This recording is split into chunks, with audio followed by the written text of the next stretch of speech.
If you're a company in Dundee and looking to grow in 2026 and uncertain which digital marketing strategies that you should be looking to do, should you be trying to get in the AI overviews or being cited with ChatGPT?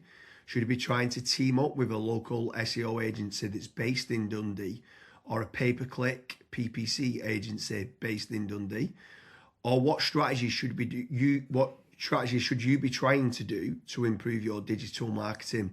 Today I'm joined with Kazra. And Kazra, before we get started and looking at all the different digital marketing strategies, what advice would you give to business owners in Dundee area? Yeah, so myself and James, we're going to be talking about a lot of different marketing strategies that business owners in Dundee can obviously use. Some of which will work for your company, some of which won't work for your company. You just need to pick and choose. But before you spend a single penny on digital marketing, what I highly recommend is going out and setting up some KPIs. You want to know exactly how much you're spending on each strategy, whether it's Facebook ads, PPC, etc. You want to know how many leads have also been generated from each channel as well. You also then want to know the contact rate of those leads. So out of the 15 leads that have come from SEO or Check a Trade or Facebook ads, how many of those have actually been contactable? And from the contactable leads, how many of them have actually turned into paying customers for your Dundee-based business? So James, take it away with the first marketing channel that Dundee-based businesses should be focusing on. So step number one for me has got to be branding or brand SEO and making certain that you're looking good online, you've got a strong reputation. I think everything needs to start, the foundations need to start with a positive kind of brand SERP of who you are and what you do. So a SERP stands for Search Engine Results Page, and getting that branding right across the board then can lead on to other things of what you can be doing. It will improve your conversion rate on paid ads or social media. Any leads that you get in, the conversion rate would be good. If at the 11th hour, they're going to decide who you're going to go with, branding, I think, becomes very, very important. So I'd say that's the first thing that people need to get right for all digital marketing strategies. My next strategy is going to be AI visibility. I feel like more and more companies are actually looking into this. So what does ChatGPT, Claude, Gemini, Grok, Perplexity say about your brand or about your business? Is it a positive thing or is it a negative thing? And also trying to figure out what it says about your competitors as well. And obviously trying to improve that's really important. Some people call it AI SEO, some people call it GEO, some people call it LLM optimization. But this is going to be a big thing in 2026 and also in the years to come as well. Yeah, I think that's a huge strategy that people need to be looking at with regards to artificial intelligence. More and more people are obviously using AI.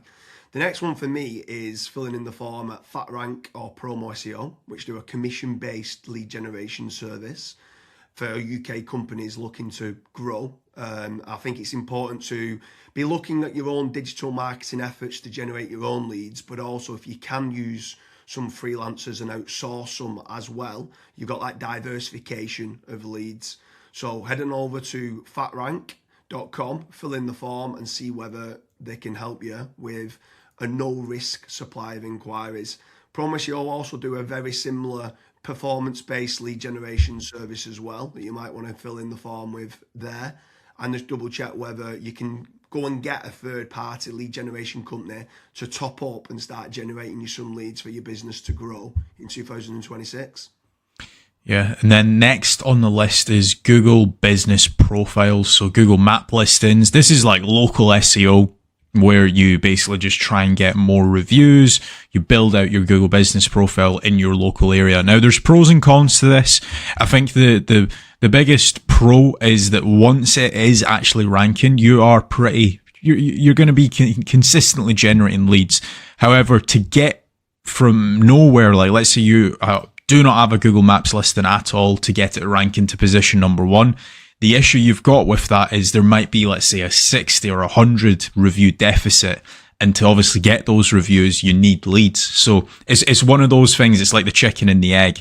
I for one just think it's good for personal branding or for branding of your company. So always try and get the Google Maps listing, but you should always know the pros and cons to it as well. Yeah, for certain. If you're in a local area, you want to try and get those local maps listing. For me, you need to be omni-channel and omnipresent. Yeah. I think the next part is SEO in general, so organic SEO. Can you be building up your website to try and get your website ranking better? If you are in local area, you might want to do your service with the area of where you cover. So like plumbing in Manchester, create a page for that. Hopefully then share that on the Google business profile of what you mentioned. But trying to get organic rankings, the amount of search volume that people are out there searching for different services of what you do, or it could be some blog posts that you could be doing as well. There's different strategies on there that you can be doing, but ideally you want good quality content, build up topical authority, and try and get some third-party backlinks to power up the site to get those organic SEO rankings.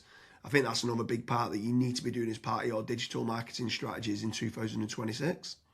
Yeah, and then the next one, which kind of ties back to what you were saying before, James, is obviously organic social media. Now, organic social media, I think it's more of a numbers game. So try to create good content that your audience would actually view.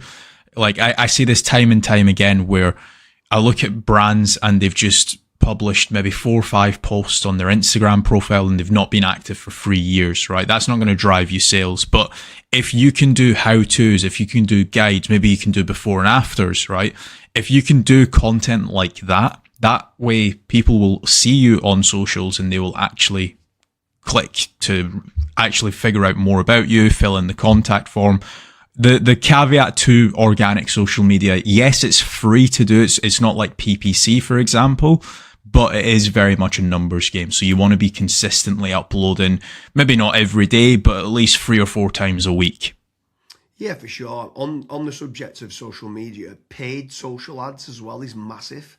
I'm a massive advocate of the kind of the dollar a day strategy of what people talk about. So if you are going to be taking the time to be posting every day, like you mentioned there for organic social media, just spending a few pounds on those posts and boosting it. So getting case studies, any awards that you've won as well for reputation and starting boosting that. You can also be running retargeting ads. So if anyone's clicked through to your website, you can be running retargeting, which is paid social as well. Different places like Meta, so whether that's Facebook and Instagram, you've got Twitter, you've got YouTube, you can be running Pinterest, you can even run in places like Reddit as well for paid ads. And I think paid social media is still an untapped market for digital marketing strategies. Yeah. The next one is it's probably a love-hate relationship. It's PPC, right? Google AdWords or doing it on Bing, wherever. That's basically the sponsored results. So if you search for a service, it's above local SEO. Now, I have spoken, and both myself and James, we've both spoken to so many business owners that are either they've spent 10, 15, 20,000 pound on it, and they've not had a single result, or they might have had a few leads and it's just not been of quality. Or you've got other guys that have spent hundreds of thousands on it and they're like, it's the best thing that's ever happened to my business. Now, the reason why people are either they absolutely love it or they absolutely hate it is probably down to how it's been set up. Like there's so many different nuances to PPC. Like for example, having a really proactive negative keyword list. Making certain that you have a set of banned IPs. Like, for example, your competitors could be clicking on your ads and that's deemed as what's called click fraud. Making certain that you've got a high converting landing page. Making certain that you KPI your sales team. So when a PPC lead comes in, that is one of the first priorities that they actually take when it comes to contacting the lead. There's all of these different nuances, and if you're not on the ball with PPC, it's probably not going to work for your business. However, if you've got a really good, well-refined sales team, you've got a really good landing page, you've got a well-kept, up-to-date negative keyword list, you are using click fraud software, at that point, it will actually probably perform well for you. But again, just know the pros and cons to PPC. Yeah, for sure. There's certainly pros and cons. There's benefits of using it to get instant leads, but like you said, the amount of people that we speak to that have burnt a lot of budget and not had the inquiries and stuff that's come through as part of the digital marketing is pretty scary.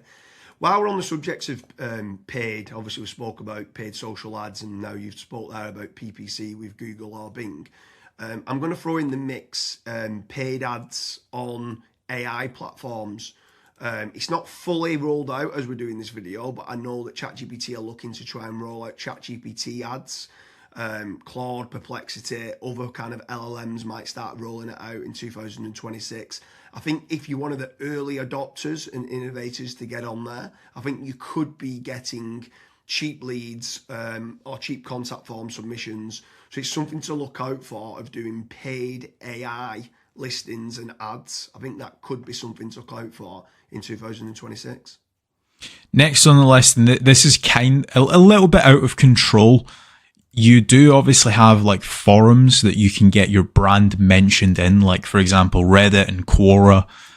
That very much comes down to the after fact. Like, where are your customers that you've been dealing with previously? Are they actually raving and shouting about you? If they are, then that's a very good resource of getting other people recommending you. So if you can get that, again, it's a little bit out of your control, but asking for reviews, asking for them to recommend you to friends, to people, that can obviously generate you a decent amount of leads and inquiries as well. Yeah, for sure. And the add-on benefits to places like Reddit is that it's getting cited so much now in the AI overviews. So when you spoke there early on about AI visibility, if you can try to get a positive kind of lot of people talking about the products and services of what you do and some reviews on there, it's indirectly then going to help you, or directly actually is going to help you with AI visibility. And then the last one for me is tradesman websites, so like Check a Trade, Bark, or teaming up with a third party lead generation company. Something I would say with all of these practices, Kazza touched on earlier about making certain that you understand your KPIs and your ROAS, return on ad spend. I think it's very important for business owners that are doing any sort of digital marketing